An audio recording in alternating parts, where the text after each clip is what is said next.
everything your girl has been doing. What's going on, guys? It's your girl Reza. Welcome back to my channel. In today's video we're gonna talk about my simple my simple hair care regimen, routine, whatever you want to call it, for hair growth or just hair maintenance in general and hair care. We have notes and we have some wine. Let's get into this video. Let's start off with shampoo, one of my favorite parts of my regimen. Yo, I have to shampoo my hair. I shampoo my hair every 5 to 7 days, usually with a moisturizing shampoo. I'm not really with the co-washing. Granted, I will co-wash if I really don't have time to do my whole shampoo and my whole regimen. Say I have somewhere to go and my hair is really dry and I need to do that real quick, I will co-wash, but I usually try not to let that happen. So I'm not against co-washing, rarely ever do it, but I love using moisturizing shampoos versus clarifying shampoos. So that's why I don't really have a hateful relationship with shampoos. Products work a lot better on clean hair, especially for me. And honestly, one of the main reasons why I shampoo so often is because I work out a lot and it's hot here and I get very sweaty. If you watched my wash day hair routine, you guys saw that I usually skip conditioning. I should have elaborated a bit more on that, but I'll do it in this video. On a good day, if I'm doing my whole entire regimen and I am going to deep condition, I usually skip conditioning. If I don't want to deep condition and I'm lazy and I can't bother, I'll do the shampoo, condition, and that's it.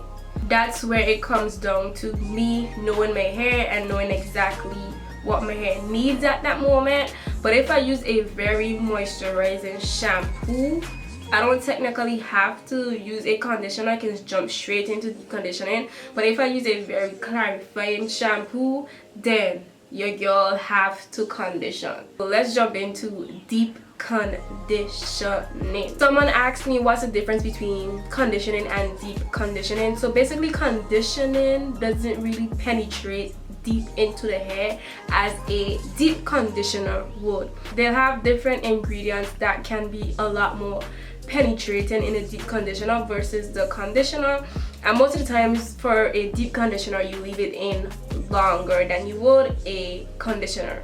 I love the results I get from deep conditioning, how strong my hair is, how moisturized my hair is, all the goodness. But it depends on the deep conditioner. If it has a lot of protein, I try not to use heat because it does me more harm than good for my hair type. If it's very moisturizing and I use heat with it,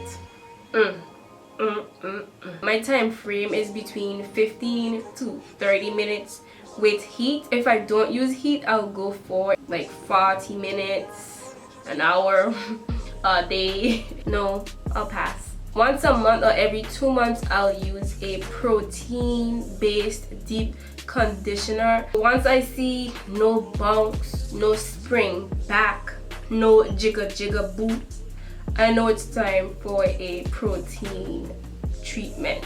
My hair is feeling lifeless, it's not taking in moisture at all, it feels brittle and weak.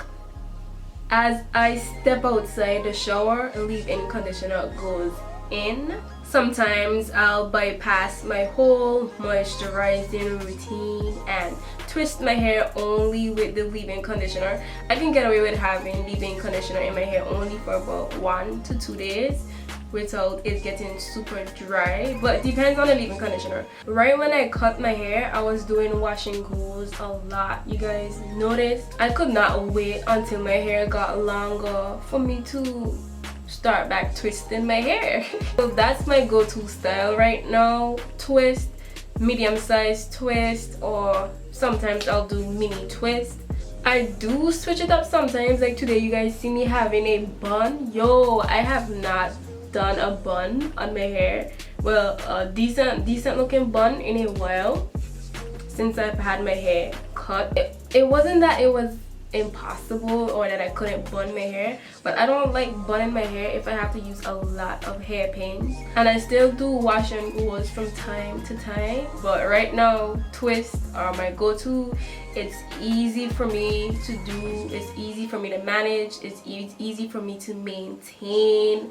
I gain a lot of growth from wearing my hair in twist the majority of the time. So if I have a medium-sized twist, then I'll moisturize my twist every 2 days. Sometimes I do have to moisturize every day depending on how humid it is, how hot it is, because I realize in the hotter temperatures I have to keep up on my moisturizing routine because my hair gets dry pretty quick.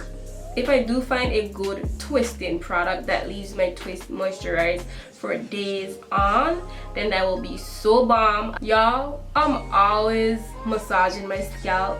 My finger pads are always in here. Like, I usually massage my trouble areas a lot. In the middle, in my crown, I've had problems in the past of growing that out, and I realized once I started massaging that area, my hair has been flourishing. I kid you not. There has been a lot of controversy on if you should oil your scalp or not. I do sometimes. It's not like a necessity or a big deal for me, but sometimes I do love oiling my scalp. This is what I do sometimes when it comes to oiling my scalp. Sometimes after or before I work out, I would add oil into my scalp and go straight to the gym. Here's my theory behind that, right? So you know, when you exercise, you increase blood flow, so blood flow is gonna flow to the areas that it needs to, especially your scalp. So sometimes before or after that, I'll add an oil to my scalp and massage it just to add into that blood circulation that's gonna be going on from massaging with my fingers and working out. I don't think a lot of people understand how important trims are. Yo, trimming is important, especially for textured hair. I put myself on a trimming schedule because I realize my hair flourishes when I keep consistent with my trims. So right now, currently I trim my hair every 3 to 4 months. Yo, I tried pushing it to see if I could bring it down to at least 2 trims a year, but I tried it. My hair laughed at me. My hair was breaking. I saw all these split ends all over the place because I have very fragile hair that's prone to breakage. So if I don't keep up on my trims, then I don't gain no length. Since my hair has gotten longer, I implemented back into my routine the search and destroy method. If I'm laying down on my bed and I look up and I see a split end, cut it. Let's go over that so we can be clear on everything. Shampoo, team shampoo. Conditioning if necessary. Deep conditioning, big deal. Leave-in conditioner, super big deal. Go-to style, fluctuate between different styles and I'll wear them for long periods of time. Right now my go-to style are twist, trim my hair every 3 to 4 months. Am I missing anything? When it comes down to moisturizing my hair, right now I'm enjoying the LCO method. So basically the L is a liquid, can be water, or a leave-in conditioner. You have the C, which can be a cream-like product that's more on the creamy side, and you have O for oil or an oil-based product, or I'll skip that step and use a creamy oil-based type of product. Scalp massages, oiling my scalp, but mostly I focus on massaging my scalp with an oil, without, doesn't really matter to me. Products. I know I sound like a recorder every time I say this, but the fam knows products do not grow your hair. But if you guys want a video showing you guys the products that I have been using recently, I did one a couple weeks ago, so you guys can definitely check that out. Thank you guys for watching. I hope you enjoyed the video. If you like this video, you can definitely give your girl a thumbs up to show support. Comment, let me know, you know, talk to your girl. Let's have a conversation in the comment section. Thank you guys for watching, and bye.